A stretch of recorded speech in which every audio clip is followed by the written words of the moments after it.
Every April Fool's Day, my boyfriend joined his childhood friend in the same cruel prank, pretending to propose to me. Last year, I slipped the ring onto my finger, my heart full of hope. Suddenly, the mechanism snapped tight. Pain shot through my hand and I cried out. He apologized afterward and promised that this year the proposal would be real. As such, I arrived carefully dressed, believing him. Instead, I was met with a face full of cake. He reached out gently, wiping the cream from my face as if it were nothing more than a harmless joke. However, this time, I took a step back. After 6 disappointments, I chose to walk away. So why was it that, in the end, he was the one consumed by regret?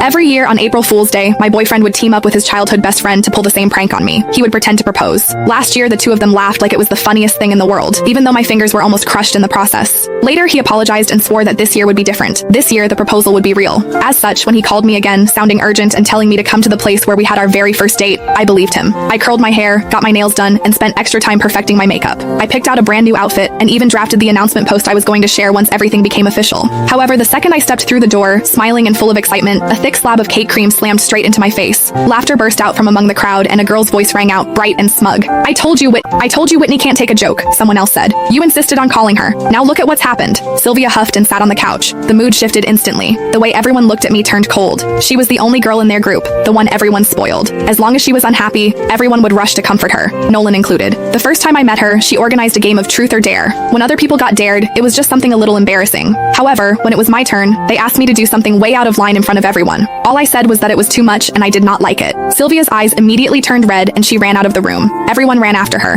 Nolan too. The welcome party that was supposed to be for me ended with me sitting there alone. He never said anything about it afterward, but from that day on, he never brought me to their gatherings again unless Sylvia said it was okay. Then Nolan looked at me, his brows pulled tight. Whitney, apologize to Sylvia. Before, I would have swallowed everything. I would have forced a smile, apologized, and explained myself just to fit in, just so Nolan would not look bad in front of his friends. I probably would not have even waited for him to ask. However, when even breaking up meant less to him than a single moment of Sylvia being upset, I finally understood. From the very beginning, this relationship never mattered as much to him as what he had with her. I bent down and picked up the bag and coat I had bought in order to meet his parents. As they stared, cold and judging, I said, Nolan, we're done. I mean it this time. My heels felt unsteady as I turned and walked out. As the door closed behind me, I could still hear Sylvia's light, teasing laughter drifting out from inside. Are you seriously not going after her, you hopeless romantic? Nolan let out an icy laugh. She's just throwing a tantrum. If I actually go after her, what about you? He shrugged like it was obvious. Besides, she has no one to rely on except me. She's way easier to deal with than you. My heart felt like it had been split open. His words cut through me like a knife, slicing into wounds that had never fully healed. 6 years ago, right there, Nolan had confessed to me. He told me I was the one he wanted for the rest of his life. Truth be told, it had not been easy for him to win me over.